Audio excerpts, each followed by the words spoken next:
Good morning, everybody. I hope you're having a fantastic Saturday. If you're like, what's happening? Why is Marisa popping up on my screen and I didn't even know? Well, surprise. We took this Saturday morning to say, what a better time to decolonize work than a Saturday morning.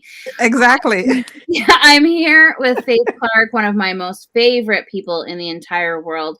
I love talking to Faith because the insights and knowledge that Faith holds about not just decolonizing work, but really looking at the interpersonal relationships, the network, the community that we're building. And I'm all about community. So Faith has actually put together an incredible lineup of conversations that she had with leaders from around the world, around the spectrum that are doing cool things in the world, particularly around decolonizing work. And we're going to introduce that. So I'm going to be asking Faith a whole bunch of questions, but we will at the end give you an idea of how to contact Faith, so that you can also listen to these amazing recorded conversations. And I do highly recommend them. So Faith, welcome. I'm so excited that you asked me to do this with you. I can't imagine a better way to spend a Saturday morning.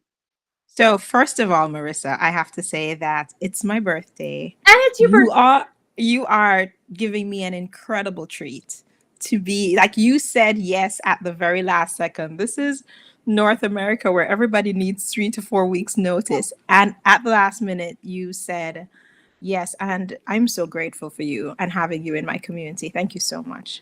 Yeah, I think my part of decolonizing work is getting rid of the 3 month, 6 month, 8 month, 12 month out schedule. I cancel you in. I actually like to keep my schedule pretty free because you never know when an opportunity to have a great conversation is going to come up.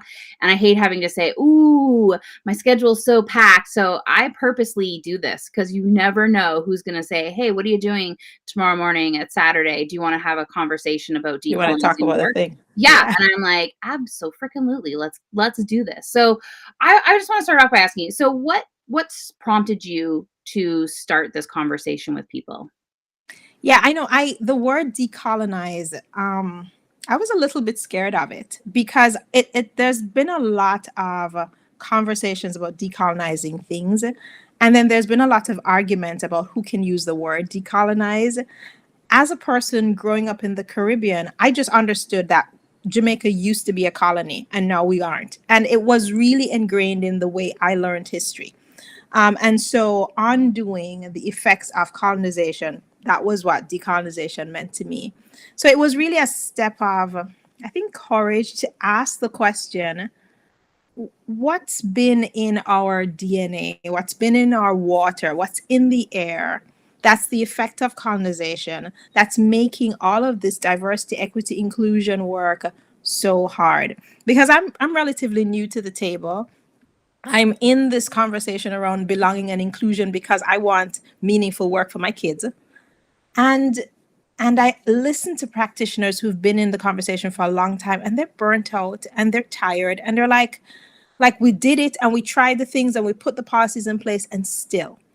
And so I'm like, what makes this hard? Oh, there's invisible stuff in the water that we have to be willing to acknowledge.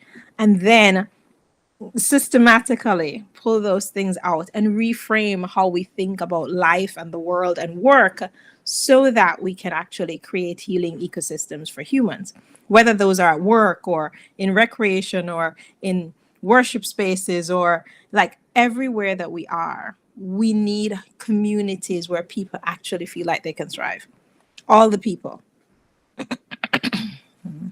So tell me a bit about the people that you had this conversation with. How did you choose them? How did you meet them? So I think what happened to me was that it was like a listening tour. I wanted to hear about how people were thinking about decolonizing work. If they were thinking about it, what came up for them? Because something as massive as work and as massive as decolonization is taking its various forms through the lens of just individual humans. So I posted something and said, "Hey, I want to talk to people." And then it was about who put their hand up and what I saw in their work that I was curious about. So it was about mutual curiosity. So I, for example, I have a friend who just wrote a book called Decolonizing Neurodivergence. And as a Black woman who was neurodivergent, I was like, I want to hear how she sees this working in work. And we've had many conversations about the words we use in work, like the mechanized work. So I was like, definitely we should talk. And there's a young man who I met through the autism world who said, he's a psychotherapist and clinical person dealing with kids with autism. And he said, I had to learn that some of the things I was trying to take into the workplace, into my work practice, not the place, but the practice in people's homes, that stuff was centered on me in my own like Eurocentric. And when I went to India and I tried to do the same thing, I realized, ooh. And so I was curious about his process of realizing. So for everybody that I chose to have a conversation with, if they responded with curiosity, then it was, what are you curious about? And how does our mutual curiosity gel? Business owners, practitioners, thought leaders. So we have an eclectic mixture. And what did you notice about the things that they were saying in your conversations? So I noticed a couple of things. Some things set my heart afire. Some things you just disappeared. I hope you're still there. I hope I'm still alive. Okay, anyway, some things set my heart afire. So there were some things like when Bart Bailey brought up a photo and asked me, what do I see? And the photo was Manifest Destiny.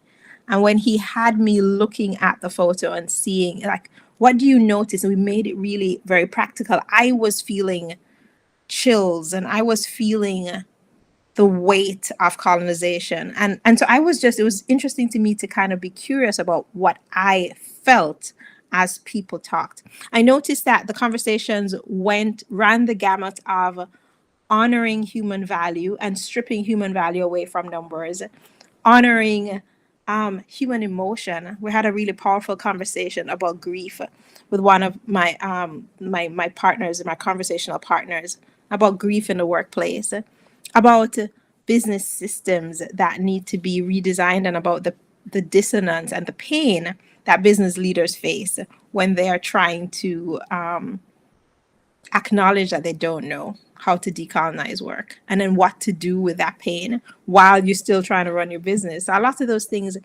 felt really like I felt really emotionally connected to those things.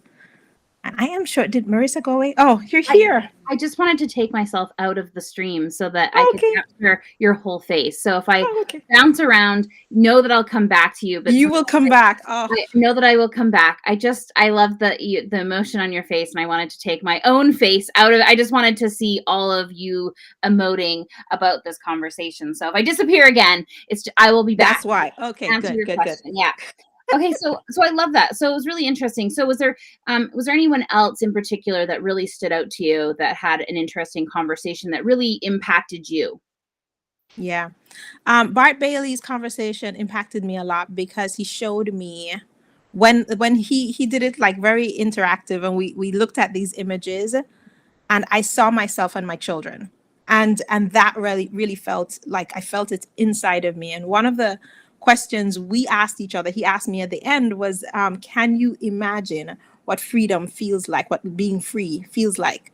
He said somebody asked him that question, and I was like, I don't think I can. And that was a moment for both of us. He was like, I got a little choked up, he said, when they asked me that question, and I didn't have that as a clear image in my mind. And I was like, I think I might need to go and lie down and just think about this. So that was really a powerful moment. Kimberly and I had a really incredible moment when Kimberly talked about the educational system as a feeder into the workplace, and therefore as a purveyor of the practices of colonization.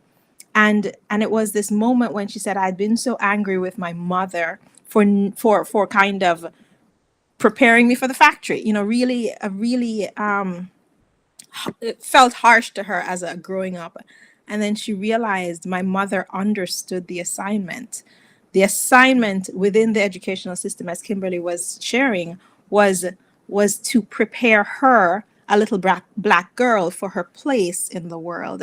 And my mother understood it wasn't my mother's fault. The systems are not broken. The systems were designed with certain underpinnings. They actually work. What we need to do is create new systems. This is not fixing the systems. This is completely new systems that need to be created because the systems are doing what they're supposed to do. And that was like a real moment for us because we both have kids. We're both Black women looking at this with neurodivergent kids and saying, wow, the system is doing what it's supposed to do. And here were we thinking, oh, let's fix this part, let's fix that part. So those two were really powerful moments for me. There was another thing, though, that this idea of decolonizing work, I had to think about. This is a moment of work for me. I'm having these conversations. This is me working, and yet I had some of the conversations. My hair was in twists. There was the conversation with Kimberly was in my car, and I was feeling uncomfortable. Like, should I be having this conversation? Should we be recording this? Should this be the pre-conversation to the real conversation? But an aspect of decolonization is this question about what's the right place for work? What's the right look for work? And who decides that? And so in that moment, Kimberly and I decided, we decide.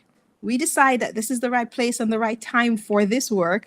And it was the right look. And so people go see me in my twist with the camera in the wrong angle and the lighting poor, and Kimberly leaning into her phone and in her robe. And I was like, this is exactly it. We get to decide that this is work, and we have value to offer in this conversation. So those are two that come to mind. I love that because I think I think there's way too much things about like what's appropriate, what do you wear, how do you sit, how do you show up. I know that definitely led to my burnout in corporations because I just couldn't always be that person all the time.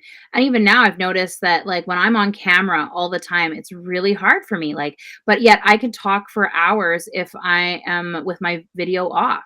But the Right. whole thought of like, where's my body? How am I showing up? What am I doing? Yeah. How do I be my best self? How do I do my best work when I'm so physically uncomfortable? Yeah. And I think one of the things that showed up in the conversations and in some follow-up conversations that I had is that nobody's asking these questions. The question is, how do we help the worker work within the environment that we've created?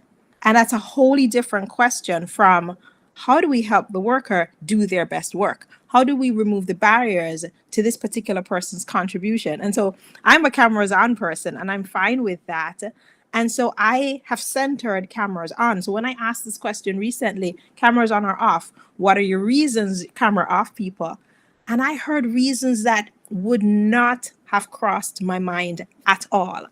And we have to acknowledge in the workplace that when we center ourselves, there is an entire reality that we have no idea about. And that's under the skin of other humans. And when we ask the right questions, which is questions like, how do we remove the barriers to contribution for Faith, for Marissa, then we can get answers like, well, when I work in this way, these are the factors that just get in the way of my productivity.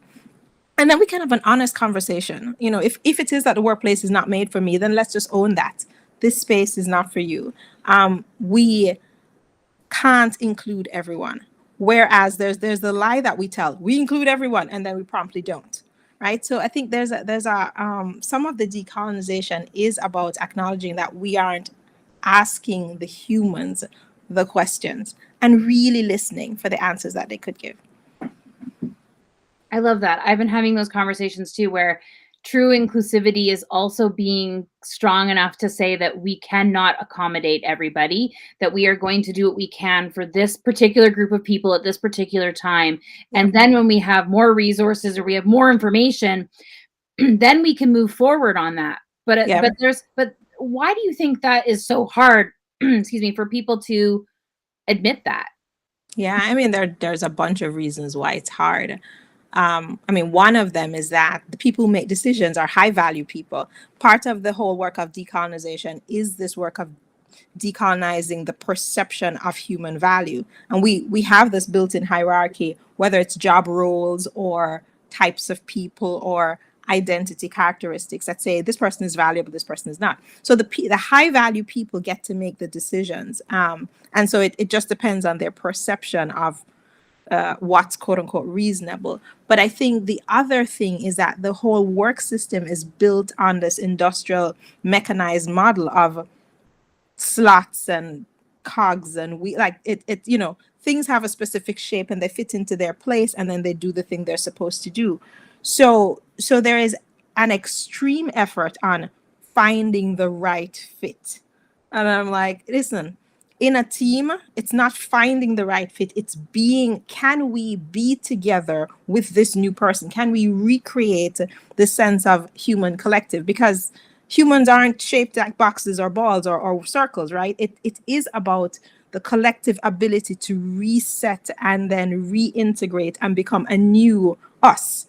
And we don't have that, we don't even have that language in work, the new us. And so can we be the right group together with this new person in?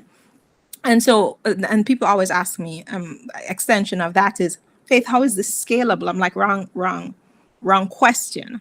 We can't answer questions about scale. I think many corporations are like, we're only implementing things that are scalable across, however many people, however many entities. And that model that's being reproduced like Legos is the model that's gotten us here. And so while I understand how compelling it is to want things to scale in that kind of robotic way, it doesn't work that way with real humans, not unless we make them slaves or other things that we're trying to say, no, we're not doing that anymore. And so this whole individualized attention is requiring skills that we haven't practiced well in our modern history of work, meaning 400 years or so. So I'm curious, why was it important for you specifically to have these conversations? Why was it important for me? Because I want to help people. And my whole through line is, yes, there is an ROI on inclusion. Yes, there's an ROI on belonging. But why are you asking me this question when you don't ask about the ROI for bathrooms and elevators? So there is something about inclusion and belonging that feels like it's the nice to have. And I wanted to understand that, what's underneath that stops us from saying inclusion and belonging are like drinking water and having coffee at the workplace. It's core to human need. So I wanted to understand what was underneath that, because I think if I understood that, then I would be able to spot it. I'm in these workspaces and clients will ask me to help support, team communication, or I might do some strategic thinking on team effectiveness. And I'm like, yeah, that's cool. The strategy is amazing that we've come up with together. It's not going to work unless we improve how well we listen to each other and improve everybody's ability to have voice in an equitable way. And that feels, people respond to that as it's like, polite smiles, right? And I just wanted to understand what's underneath the non-acknowledgement of core human needs. And so it was kind of just me hearing about the status quo in other people's words, but also hearing from people who are actively thinking about this as to the places that felt hard, the places that was bumpy, the nature of the struggle to decolonize self and their own little fiefdom, whatever it is. Even the acknowledgement, there's a hierarchical decision-making structure in my own business, and I now feel uncomfortable with it, and I want to change that, but I have no other frames of reference. What do I do? And I wanted to hear how people were handling those moments when they hit upon the I don't know. Big part of this whole decolonizing work, by the way, is being comfortable with I don't know. The colonial idea is there is a truth. I know it. You don't. And so decolonizing work is about confronting that. I might not know. We could know together if we can be together, and then be in the place of figuring it out. I think I left the question though. I think you took it in an incredible direction that I think more people need to hear. It is so powerful to say, I don't know. We are expected to know the answer of everything at any given time. And if we don't, there is this demand and threat of cancellation or whatever these things are, these feelings of being totally excluded from society, if Right. we don't know, and especially if we do make mistakes, we're immediately supposed to know how to fix them, or Yeah. how to say sorry, or Yeah. all of this. And you Yeah. have to do it within 5 minutes, or Or otherwise else. you Mhm. or else, whatever that else actually means. Right. And it's just not realistic. That's not how we learn and grow and communicate and interact. And it's It's yeah. not how we human. It's just like there is this amazing beauty right on the edge of all of what we don't know when we're together with that. And then we get to together know a thing that we couldn't know on our own.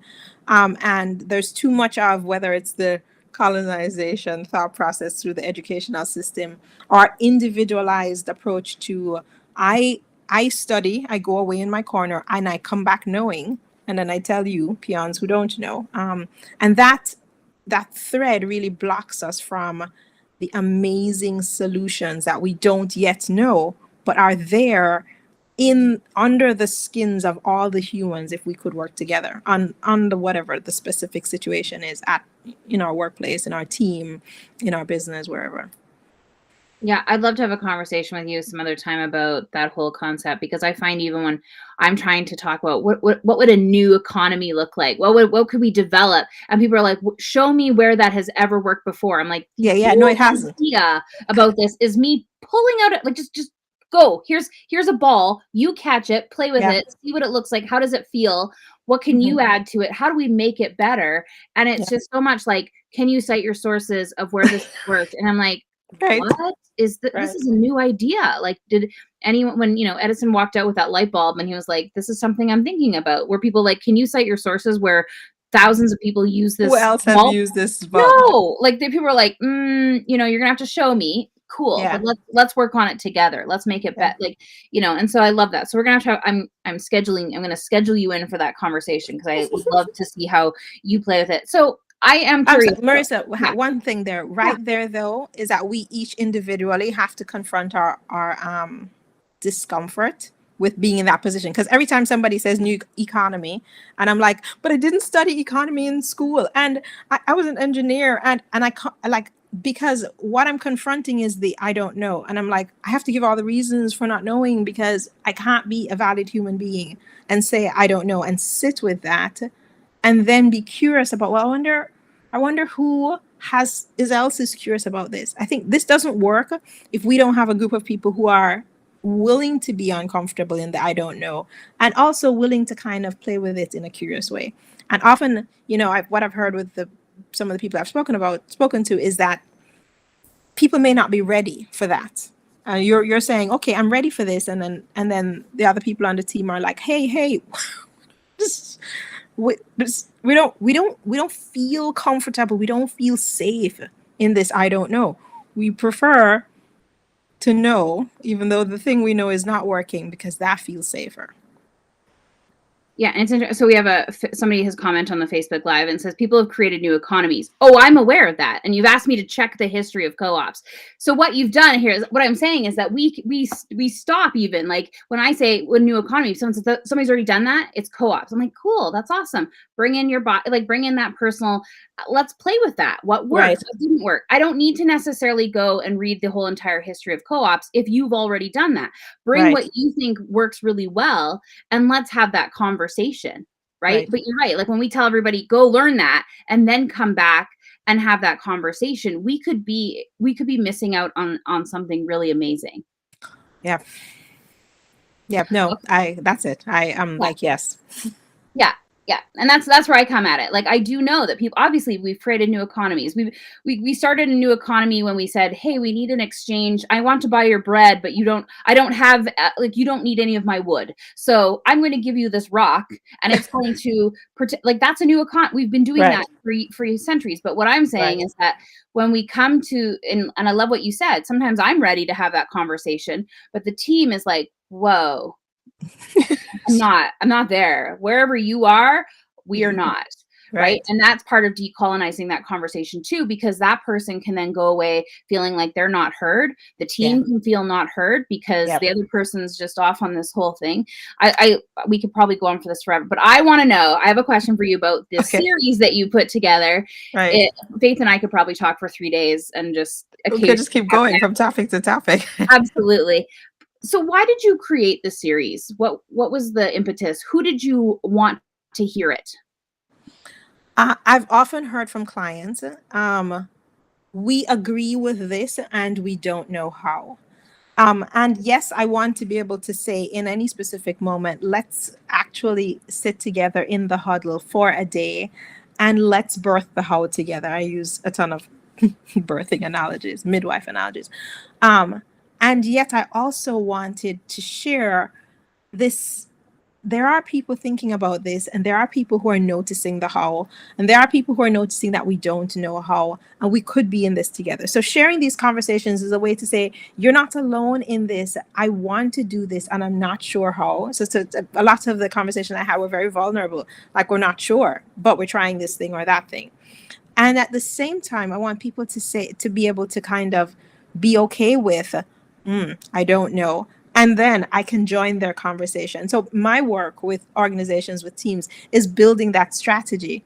But that strategy, Marissa, as you were saying, comes from this dreaming up of a path that they may not have done before. They may not be seeing other businesses do. Even when you say, hey, here's a company that's doing the thing, that company isn't like your company, the demographics aren't like you, and the people, the actual humans on the ground in your business aren't the same humans. So the solutions to what needs to be decolonized and how to create a regenerative work ecosystem is not going to come from the model of that company. So I wanted the conversations both to stimulate curiosity and then also say to people, hey, do you want to do this work? Can you be patient with yourself in this? I don't know. And I can come alongside and facilitate be a birth partner with you on the cultivation of this kind of ecosystem within your business. We have these kind of conversations a lot on the web, and we put it out there. And I'm curious, you're putting this out there. How will you track, like, how are you going to invite people to have that conversation, that ongoing conversation with you? Because you can see how many people have listened to it. You can kind of, and you don't know necessarily who they are or what they're doing with it. Are there things you're doing in your business to invite people to keep that conversation going, or to maybe invite you in to help them implement any of these ideas within their organization? So typically, yes. So the conversations are on my website on a secret link, and people can, if you say to me, "Hey, I want to participate. I want to hear any particular conversation," I'll share the link with whoever wants to have it. Beyond that, what I've noticed is that people tend to ask for help with what I call downstream problems, which are fine. So struggles with onboarding new staff, revolving door hiring, not team members not being on the same page, leadership feeling burnt out like we're herding cats, communication breakdowns that lead to performance breakdowns, and the desire to have more diverse faces, more diverse bodies, and how do we do this, right? So all those questions tend to come to me through with clients, and I have one-off conversations, strategic planning days, or workshops that I will bespoke workshops that I'll create for the team depending on what the need is. In those conversations, I want to be pointing to the systemic issues and then say, hey, that's like my friend Meryl in this conversation. Oh, and that's like my friend Bart when he talked about this thing. Because I do feel that often people are in the middle of execution on some particular thing that they say, yeah, this, you're right. This is an upstream issue. Let's do it. And then they get to that dissonance. And so I want to be able to point people to the conversations as well. So what am I doing? I'm having informal coffee chats with anybody who wants to talk. And in those conversations, I will point out, here's a place that might be easy for you to intervene. That when you tweak that place, there's like a cascade effect in your business that will prepare you for the sustained work of regeneration, right? They're often small places where when we tweak them, it sets us up. When we try to do the work without doing some of this foundational work, then things fall apart. So that's it. I'm having conversations. I'm pointing people to the other conversations. I'm inviting the dialogue that could find those easy accessible points. One of the things that excites me when you first told me about this was that, yeah, we want it to reach kind of like the, the managers and the decision makers or whatever in the company. But I'm actually really excited for these conversations to reach everyone who is in an organization or a community or a team, because I think these conversations need to start in different places, right? It Yep. can't just be from the people, like you said, who have, they have all the education, or they have all the, the Right. decision making and all that kind of stuff in it. It is, when we start having these conversations, amongst with each other, it does have a ripple effect out, and it has this Absolutely. ability to say, hey, have you ever thought about this? Even if it's an employee to the manager in the typical hierarchy of companies, which I'm sure we could talk about forever about the decolonization of the hierarchy in companies as well. But it's having those conversations. So, what is the best way for people to reach you? I'm going to answer that, but I'm going to say that decolonization starts with self. And for everybody who's in any system, this process of acknowledging your own value, reframing that, wrestling with personal value, wrestling with the fact that it was imputed to you, and then maybe you want to reshape that, and making it almost a spiritual practice of owning your value in the spaces that you are. And that means protecting and caring for yourself. And I think when more of us in the workplace own our value, we are not owned, we are not resources, the owning human value, and coming through to a place where we do that, then there is a cascade in some way. It's a ground movement. It's, revolution from the ground versus something that's going to be led by a leader. Of course, leadership needs to be involved, but I think there has to be more of humans owning human value, humans helping themselves heal, humans collecting with other like-minded humans to hold themselves accountable to maintaining their value, maintaining boundaries, or whatever is needed, so that there is this ripple effect further into the organization, because things change when people change. And how do people get in touch with me? faith@faithclarke.com, email, or in social media. I am unfortunately in social more than I should be. So you find me in Facebook or Instagram, Faith A. Clarke, Faith Clarke, and send me a DM. That's how we can get a conversation started. Amazing. Anything else you wanted to say today about decolonizing work before we go? Let's yes, decolonize work, but really let's create more inclusion and belonging. That's how we decolonize work. Let's create work ecosystems where people feel like they can thrive, where people feel like they belong and like it's good to be here. Let's create spaces where I am not giving energy to do this work and then having to recuperate, that the work actually is nourishing. I think as a mom of a child with kids with complex needs, I'm realizing that there isn't enough time in the day for me to both work and regenerate myself. And so I feel really personally connected to this as a mission on behalf of all caregivers of people with complex needs, on behalf of all the people with complex needs and complex diagnoses who also want to have meaningful work, on behalf of all the identities that, the stereotypes around those identities have directly impacted their ability to perform in the workplace, and therefore they are not being able to have meaningful work. I think it's time that we heal work and just make our lives better. So that I don't want to get on the soapbox, but that's kind of really what's the core of this for me. But let's create a different world for our kids and for their kids. I'm not going to Mars, so I don't know that my kids are going to Mars either. So there's some work to be done here. Definitely. Thank you so much, Faith. I really enjoyed this as always. And happy birthday. Happy birthday. What an amazing start to your next year, your next rotation around the sun, as they say. I cannot wait to see all of the lives that you continue to impact, and beyond, the ripple effects with you definitely turn into big waves. And I am just so blessed and honored that you are in my life and we get to have these conversations and you get to Yeah. challenge me and definitely make me, I'm hoping a better person. I'm hoping I'm getting there. But definitely being surrounded by people like you, I think I'm getting there. So thank you so much. People have been people are saying happy birthday. Thank you, Faith.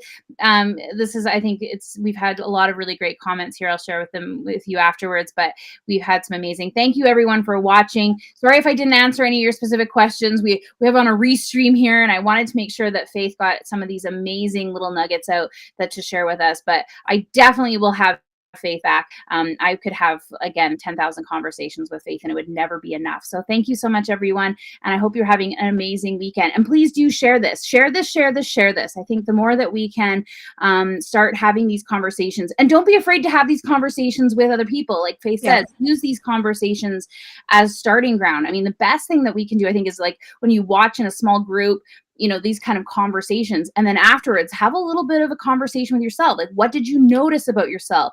Why was it important? What were the things that really stood out to you, that they are talking about? And see how other people react to it as well. You might be surprised at the different pieces that people will pick out of these conversations. And then come back and share it with Faith so that she can get a little bit more into her study as well. So thank you very much, everyone. And I hope you have an amazing weekend. Stop the broadcast.